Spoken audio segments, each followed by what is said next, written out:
In a world where those sworn to protect wield power like a weapon, our society stands betrayed. This isn't a mere story. It's an explosive revelation of a corrupt system that manipulates the truth at the expense of the innocent. As we pull back the curtain on institutional deceit, prepare to feel an unyielding anger and indignation at how authority has been perverted to serve its own dark interests. The time for complacency is over. The outrage you feel today is the spark for tomorrow's fight for true justice. What will you do when faced with a system that dares to trample on our rights? It was a night that draped Arborfield, a sleepy town nestled in the heart of North Carolina, in an eerie silence. The moon hung low, its pale glow barely penetrating the soft mist that clung to the deserted streets. Amani Rhodes drove her sleek, midnight blue sedan along the quiet boulevard, her eyes scanning the darkened road with a practiced calm. Every detail mattered to her. Years of undercover work had honed her senses into a finely tuned instrument of observation. Imani's mind, though alert and calculating, was not devoid of emotion. Beneath her cool exterior, a quiet resolve burned, one that had seen her through countless dangerous missions. Tonight, however, a subtle unease whispered in the recesses of her thoughts. The long hours on the job, the endless weight of responsibility, and the isolation of living a double life all mingled with a sense of foreboding. Yet, she maintained an impeccable composure, the burden of secrecy held in check by years of discipline.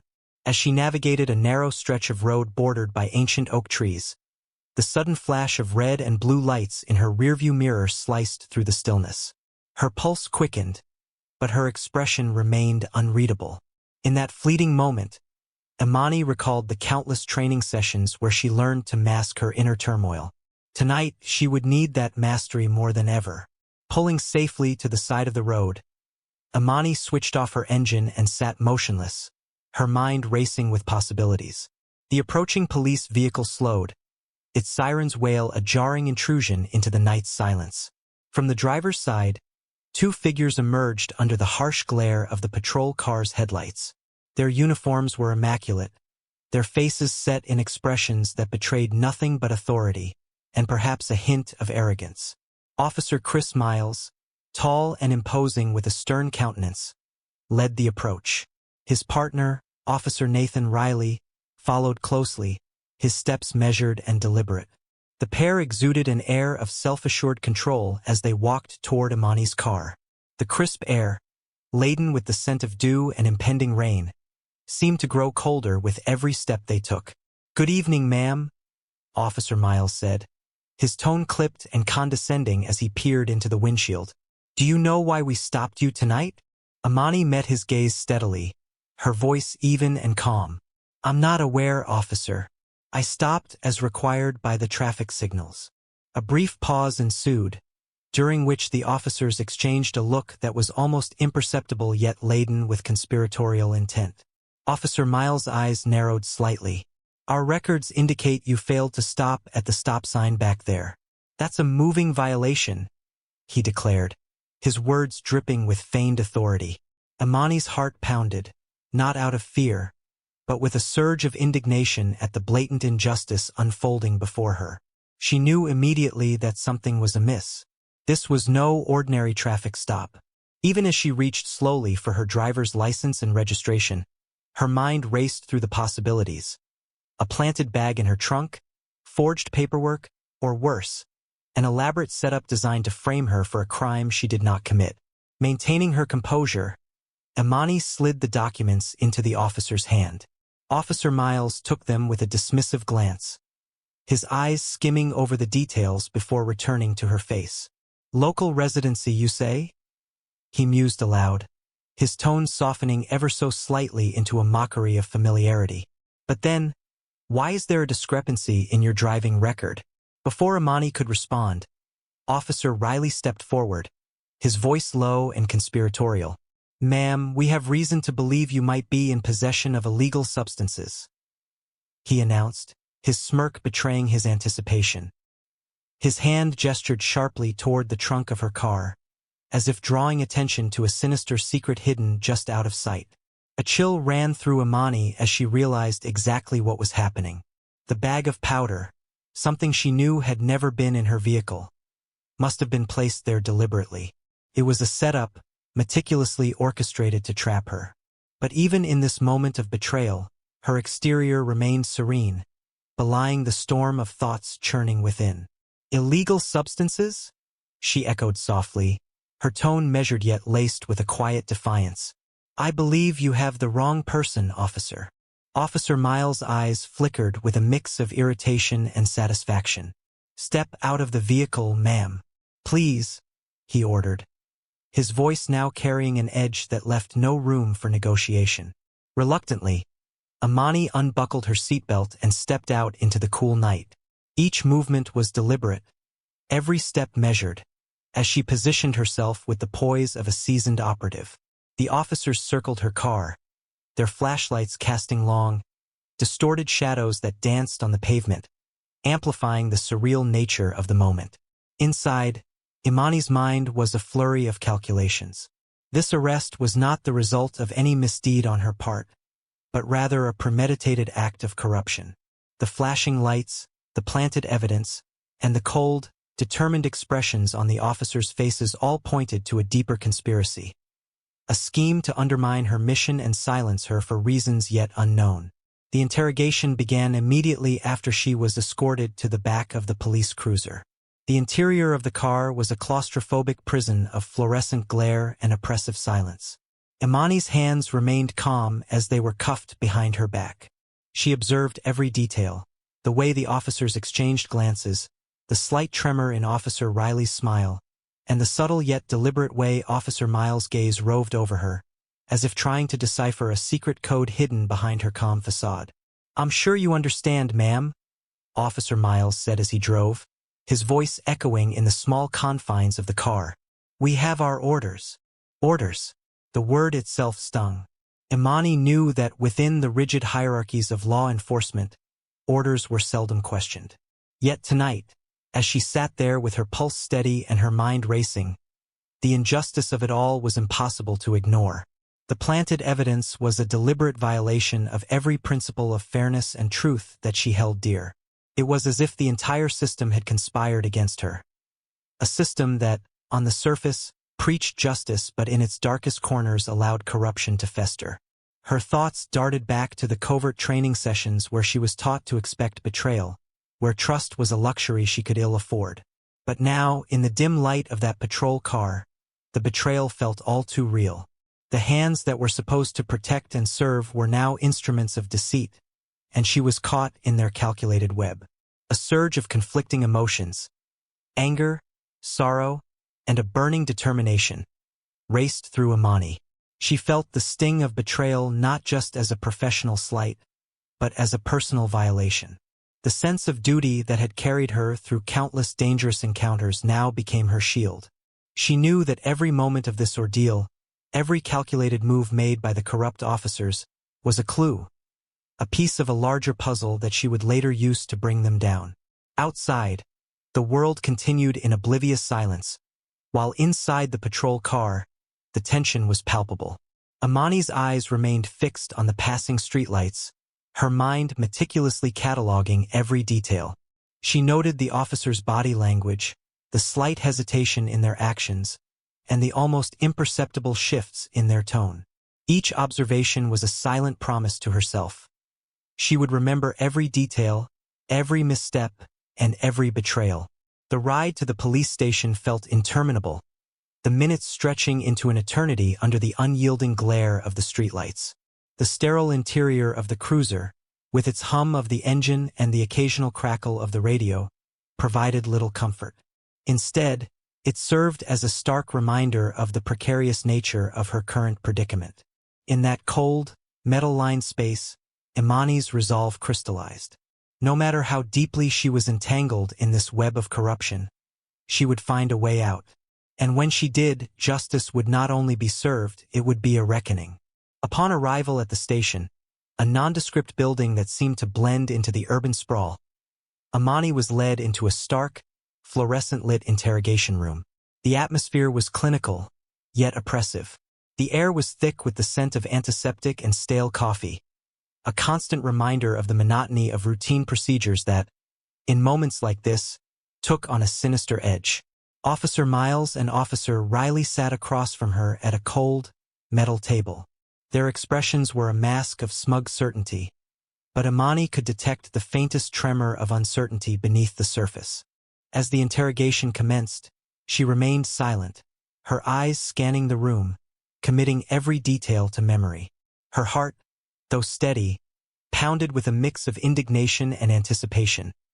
A silent vow that this injustice would not go unanswered. The questions were loaded, each one designed to entrap her further into the narrative of guilt. "Isn't it true that you were seen near the location of the incident?" Officer Miles pressed, his tone bordering on accusatory. Imani's lips tightened imperceptibly, and she responded with measured calm. "I was where I said I was, officer. There's nothing more to discuss." But the officers were relentless. Officer Riley leaned forward, his eyes glinting with a mix of malice and self-satisfaction. "Then how do you explain the evidence found in your car?" he demanded, his voice low and threatening. The question hung in the air, a poisoned dart aimed straight at her integrity. In that charged moment, Imani's mind raced. Every detail of her long years of covert operations surged to the forefront, memories of careful planning, of risks taken in the name of truth, and of the sacrifices required to uphold justice.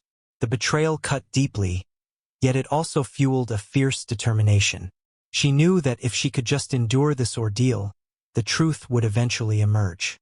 Her calm exterior was her greatest weapon. Beneath it lay an unyielding will to expose the corruption that had ensnared her.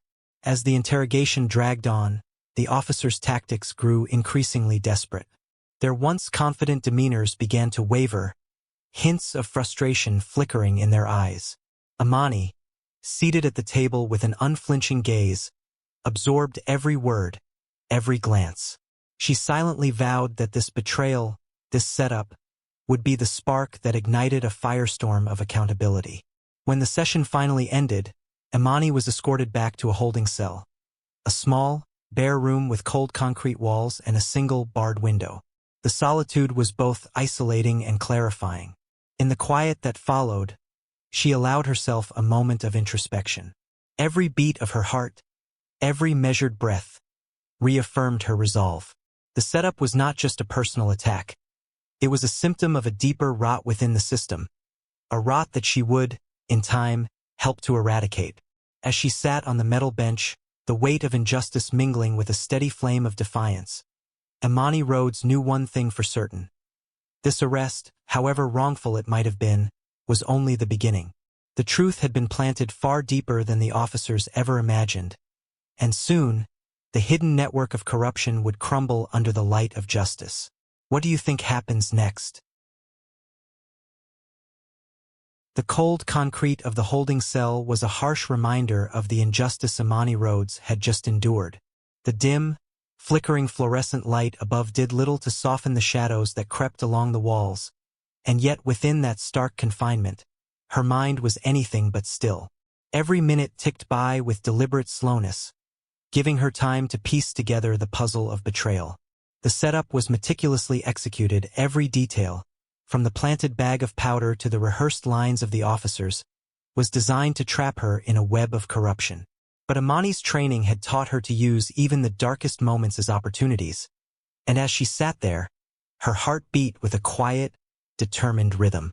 Outside the cell, in the bustling nerve center of the Arborfield Police Department, a storm was already brewing. While officers Chris Miles and Nathan Riley basked in their perceived victory, confident in the contrived evidence and their authority, not everyone was convinced by the facade of control. Among the ranks was a young officer, Jordan Blake, whose wide eyes and earnest dedication set him apart from the hardened veterans. Fresh out of the academy, Officer Blake had always believed in the righteousness of the badge he wore. Yet tonight, as he reviewed the arrest logs and digital files on his modest workstation, a gnawing unease began to creep into his conscience. Late into the night, when the corridors of the station were dim and quiet, Officer Blake found himself lingering near the records room. The standard narrative of Imani's arrest, alleged moving violation, subsequent search, and the discovery of illegal substances didn't add up. He recalled subtle inconsistencies. The unusually precise placement of the evidence, the rehearsed tone of the interrogations, and, most disturbingly, the silence of the cameras in crucial moments. His hands trembled slightly as he clicked through archived footage and digital logs. Each record he examined whispered hints of deliberate manipulation, a repeated pattern of minor infractions that escalated into major charges against minorities, all with an unnervingly similar structure. With every discrepancy, Officer Blake's doubts intensified. He wrestled with his duty to follow orders versus the overwhelming sense that something was deeply amiss. The polished narratives in the official reports clashed with the raw, unfiltered reality he sensed. In a moment of quiet desperation, he drafted a secure email to an unknown recipient within Internal Affairs, attaching digital snippets and his own annotated observations. His fingers hovered over the send button as he pondered the weight of his actions.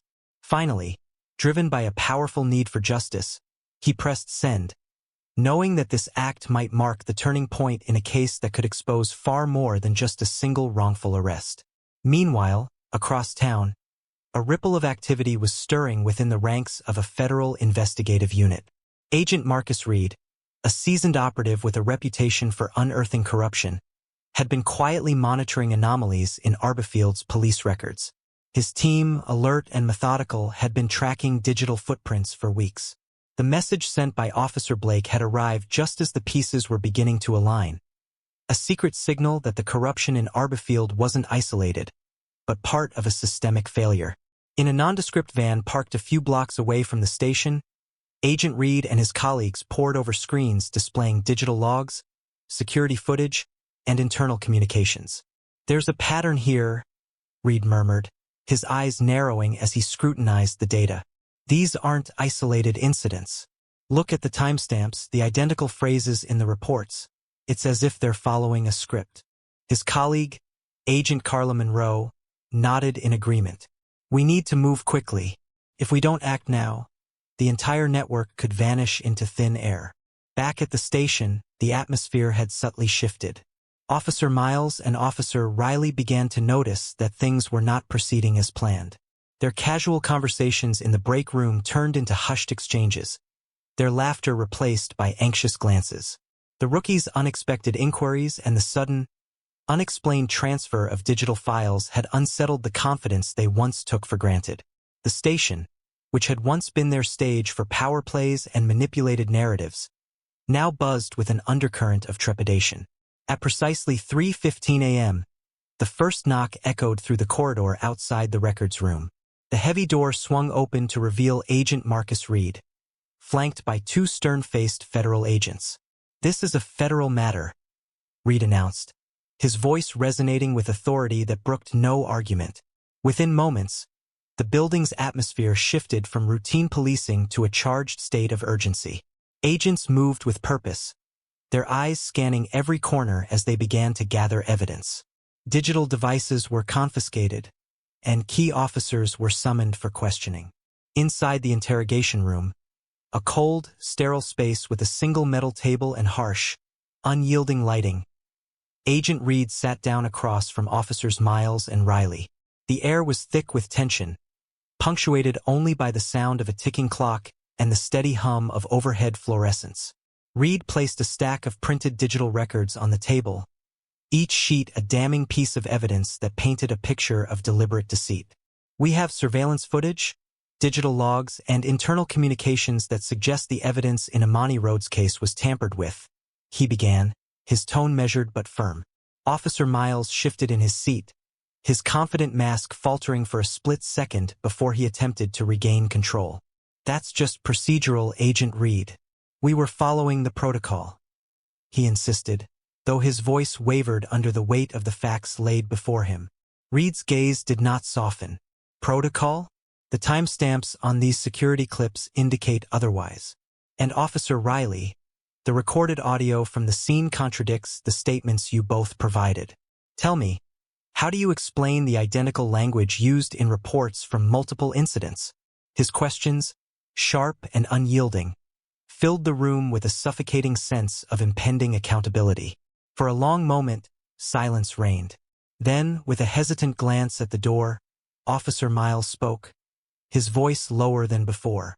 We were just following orders," he muttered, the admission hanging in the air like a confession. Elsewhere in the station, Officer Jordan Blake felt a mix of dread and relief as he overheard snippets of the interrogation through a thin wall. His heart pounded in his chest as he realized the magnitude of what was unfolding. The corruption he had suspected was now being exposed in real time. He recalled the countless times he had questioned the standard procedures and the unwritten rules that had always kept him silent. Now, he understood that his quiet rebellion had contributed to a moment of change that could ripple far beyond Arborfield. As Agent Reed methodically continued his questioning, additional evidence was brought in. Digital recordings from the patrol car's hidden camera, a device Imani had cleverly activated before her arrest, were played back on a portable monitor.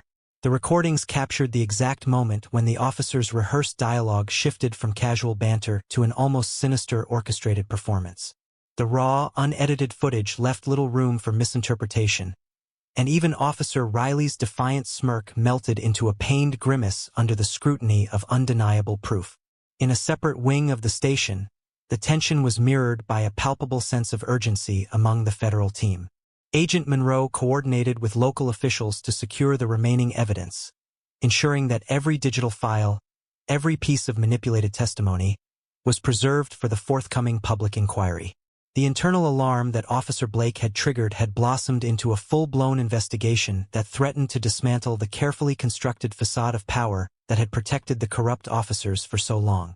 The turning point came when Officer Blake was summoned to provide his account. In a small, dimly lit conference room, his voice was barely above a whisper as he recounted the discrepancies he had discovered. I wasn't sure at first, but then I saw the patterns," he admitted, his eyes downcast but determined. "These reports, there's no way they're natural. They're all too calculated." His confession, raw and unguarded, lent a human face to the unfolding scandal. It was a moment of courage that rippled through the room, inspiring others to re-examine what they had long accepted as truth. As the night wore on and the federal agents continued their systematic dismantling of the internal network, the once impenetrable fortress of the Arborfield Police Department began to crumble. Officers who had once operated with impunity now found themselves ensnared in a web of evidence and accountability. The public outcry that would inevitably follow was already being set into motion, as local news outlets picked up on the startling revelations and prepared to expose the scandal on a national scale. Inside the interrogation room, Agent Reed's final words to Officers Miles and Riley carried the weight of irreversible change. "This is not just about one wrongful arrest. This is about restoring the faith in our justice system. And as long as corruption exists, it must be challenged," he stated, his tone resolute. The silence that followed was a mixture of resignation and the dawning realization that their days of unchecked authority were over. A short while later, Imani's holding cell door creaked open. Federal agents, now in full control of the situation, stepped inside to escort her from the depths of unjust confinement. The transformation in the station was immediate. The oppressive air that had once suffocated the corridors was replaced by an aura of accountability and cautious optimism. Imani, though still weary from the ordeal, felt a spark of relief as she was led through the now chaotic halls of the department. Outside, under the early light of dawn, the once dreary facade of the Arborfield Police Department was forever altered by the night's revelations. Imani paused on the steps as she took a deep breath of the crisp morning air. The taste of freedom was bittersweet. She had endured betrayal, injustice, and a harrowing night of uncertainty. Yet she emerged with a renewed sense of purpose. Her eyes, filled with a mixture of resolve and lingering sorrow, scanned the horizon, aware that the battle against corruption was far from over. In the ensuing days, as the news of the scandal spread like wildfire across local and national media, Imani's name remained deliberately subdued by her team. The focus was on the systemic issues and the accountability of those who had once manipulated the very fabric of justice. For Imani, this was a victory not of personal triumph, but of the collective fight for truth. a victory that promised to inspire change and vigilance in every corner of the system. Standing at the threshold of a new day, with the weight of the past night's events slowly lifting from her shoulders, Imani Rhodes felt a quiet determination to continue her work. She knew that the road ahead would be fraught with challenges, but the spark of change had been ignited. The corrupt officers had been exposed, and the seeds of accountability had taken root within a system that had long been marred by secrecy and deception. What would you do if you found yourself in Imani's shoes, caught in a web of corruption yet determined to fight for justice? In the days that followed the dramatic intervention at the Arborfield Police Department, the ripple effects of the investigation spread far beyond the sterile walls of the precinct. The relentless pursuit of the truth by Agent Marcus Reed, Agent Carla Monroe, and the brave whistleblower Officer Jordan Blake had set in motion a chain of events that would forever change the landscape of law enforcement in the town. For Imani Rhodes, the ordeal that began with a carefully orchestrated frame had now transformed into a turning point, a moment of reckoning that promised accountability, reform, and a renewed commitment to justice. The first rays of dawn had barely broken over the horizon when Imani stepped out of the police station, her eyes reflecting both the exhaustion of the past nights and a resilient spark of determination. The once oppressive building now bustled with activity as federal agents, internal affairs investigators, and local officials scrambled to secure every shred of evidence that had exposed a network of corruption. News vans began to crowd the street outside, and reporters clamored for statements as the scandal rapidly morphed into a headline-grabbing crisis. Imani moved through the crowd with deliberate grace. Though still visibly tired from her ordeal, there was an undeniable aura of quiet strength about her. As she reached the steps of the station, a group of community activists, local journalists, and even a few sympathetic officers had gathered. Their murmurs of support and calls for systemic reform filled the air, reflecting a collective hope that the exposure of corruption might finally restore public faith in the institutions meant to protect them. Inside the station, the atmosphere had shifted dramatically. The once confident demeanor of officers Chris Miles and Nathan Riley had been replaced by apprehension and remorse. They were now being held in separate holding cells as investigators meticulously compiled case files and recorded testimonies. The damning evidence, hidden camera footage, manipulated digital logs, and the explosive audio recordings of their rehearsed dialogue formed an overwhelming case that left little room for denial. The fabricated narratives that had once been their shield were now crumbling under the weight of incontrovertible proof. In a makeshift courtroom set up within the precinct, local prosecutors began reviewing the evidence with a focus that transcended individual blame. They saw the bigger picture, a system that had, for too long, tolerated abuse of power and systemic injustice. As the investigation deepened, more names began to surface. Officers who had turned a blind eye, supervisors complicit in maintaining the status quo, and even higher-ranking officials whose authority had shielded misconduct. The inquiry promised not just punitive measures for the individuals involved, but also sweeping reforms designed to overhaul a system steeped in corruption. Amid this climate of reform, Officer Jordan Blake found himself at a crossroads. The young man who had risked his career by sending that crucial email now felt the weight of his decision. Once viewed as naive by his peers, he was slowly becoming a symbol of integrity and courage, a beacon for those who still believed in the ideal of justice over blind obedience. In a quiet moment away from the prying eyes of his colleagues, he confided in a trusted mentor within the department. "I never imagined that one small act of questioning could lead to this upheaval," he whispered, his voice tinged with both relief and apprehension. His mentor, a veteran officer known for his principled stand, placed a steady hand on his shoulder and replied, "Remember, Jordan, change begins with one voice. Today, that voice has sparked a movement. Hold on to that truth." For Imani, the days of confinement were now behind her, but the scars of betrayal remained. She was summoned to a debriefing session with Agent Reed and Agent Monroe at a secure federal office offsite. The room was a blend of modern efficiency and somber gravitas, its walls lined with monitors displaying data from the investigation. Over steaming cups of coffee, the agents laid out the next steps. Witness testimonies from within the department, scheduled press conferences to update the public, and plans for a comprehensive review of internal protocols. Our goal is not just to punish those responsible, Agent Reed explained, his tone earnest, but to restore confidence in a system that has lost its way. As the investigation progressed, the public reaction grew louder. Community leaders organized town hall meetings, demanding transparency and accountability. Social media platforms became battlegrounds for debates on police reform and the ethics of authority. Local newspapers ran op-eds penned by citizens who recounted their own experiences with misconduct, while national outlets framed the Arborfield scandal as a microcosm of a broader, systemic issue plaguing law enforcement across the country. In the midst of this upheaval, Imani took time to reflect on her own journey. Alone in a modest hotel room far from the chaotic scenes of the station, she allowed herself the rare luxury of introspection. The solitude was not one of loneliness, but rather a moment to honor the trials she had endured and the lessons learned along the way. The betrayal by those who were meant to serve and protect had left deep wounds, yet it also reaffirmed her commitment to a higher calling, ensuring that the truth always found its way to the surface. In her journal, she wrote, "Every injustice is a spark, and sometimes it takes the darkest night for a new dawn to break." News of the trial against Officers Miles and Riley had ignited further debate. In a packed courtroom that seemed to symbolize the public's demand for retribution, the corrupt officers faced charges ranging from falsification of evidence to systematic abuse of power. The trial was a media spectacle, broadcast live and dissected by legal experts, civil rights advocates, and everyday citizens alike.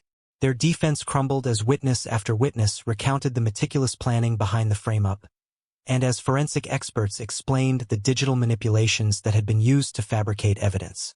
Ultimately, the verdict was unanimous. A clear condemnation of their actions and a stark warning that no one was above the law. The consequences extended beyond personal punishment. Internal investigations led to the resignation of several high-ranking officials, and sweeping policy reforms were set in motion. New oversight committees were formed, comprising community representatives, legal experts, and reform-minded officers. These measures were aimed not only at addressing past wrongs but also at preventing future abuses. The transformation was emblematic of a broader societal shift, a determination to reclaim the integrity of public institutions by holding them to higher ethical standards. For Imani, the resolution of the trial brought mixed emotions. On one hand, she felt vindicated. The weight of a wrongful accusation had been lifted, and justice had been served. On the other, the ordeal had taken its toll, leaving scars that would remind her of the fragility of trust. Yet, even as she embraced her newfound freedom, she knew that her work was far from over. The corruption that had infiltrated Arborfield's institutions was a symptom of a larger malaise, and while the recent victories were significant, they were but one chapter in an ongoing struggle for systemic change. In a symbolic gesture that resonated deeply with the community, Imani attended a public forum held at the town's community center. Under bright lights and before an audience of hopeful citizens, she recounted her harrowing experience, not as a tale of victimhood, but as a testament to the power of resilience and the unyielding pursuit of truth. Her words, measured and heartfelt, struck a chord with many. "I stand here not as a hero, but as a witness to what can happen when we dare to question injustice," she said. "It is our collective responsibility to ensure that every voice is heard, and that corruption, no matter how deeply rooted, is uprooted by the light of truth." The forum was a turning point for many who had felt marginalized or silenced. Community members, inspired by Imani's courage, shared their own stories of injustice, sparking conversations that transcended age, race, and background. The dialogue fostered a renewed sense of unity, a belief that true change was possible when ordinary citizens joined forces with those who dared to stand up for what was right. As the dust settled over Arborfield, the impact of the investigation was felt not just in the corridors of power, but in the hearts of the people. The scandal had catalyzed a movement that would ripple outward, inspiring similar reforms in neighboring jurisdictions. The journey from corruption to accountability had been long and arduous, marked by moments of despair and bursts of defiant hope. Yet, in that journey, The seeds of a better future had been sown. For Imani Rhodes, life was returning to a semblance of normalcy, though the path ahead remained uncertain. The mission she had undertaken was not one defined by accolades or public recognition. It was a quiet, relentless battle against injustice. And as she prepared for her next assignment, a new dossier lay waiting on her desk, hinting at another challenge on the horizon. With a measured breath, she accepted that her work was never truly done. Every case was a reminder that the struggle for truth and justice was a continuous endeavor. Standing at the crossroads of her past experiences and the promise of future battles, Imani's eyes shone with the quiet certainty of someone who had stared into the abyss and emerged stronger. The fight against corruption had reshaped not only the institutions meant to uphold the law but also the very fabric of the community it served. And in that transformation, there was hope. A hope that the light of truth, no matter how faint, would always guide the way. How do you believe communities can best support the fight against systemic corruption? And what role do you think individuals should play in creating lasting change? In a world where those sworn to protect wield power like a weapon, our society stands betrayed. This isn't a mere story. It's an explosive revelation of a corrupt system that manipulates the truth at the expense of the innocent. As we pull back the curtain on institutional deceit, prepare to feel an unyielding anger and indignation at how authority has been perverted to serve its own dark interests. The time for complacency is over. The outrage you feel today is the spark for tomorrow's fight for true justice. What will you do when faced with a system that dares to trample on our rights? Thank you for joining us on this journey. As we wrap up today's story, we want to leave you with a heartfelt message. Even in the face of injustice, the power of love and unity can light the way toward a brighter future. Every one of you is a beacon of hope, and your compassion and determination remind us that change begins with the courage to stand up for what is right. In a world that often feels divided and overwhelmed by darkness, remember that your kindness and empathy can create ripples of transformation. When we come together, our collective strength overcomes even the deepest wounds of injustice. Let this message inspire you to cherish every moment of love, to nurture the bonds of community, and to always fight for truth and justice, no matter the cost. Your support means the world to us.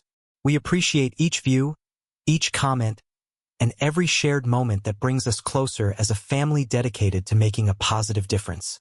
May you carry this love in your heart and continue to be a light in your own communities. If you enjoyed this video, please show your support by subscribing to our channel.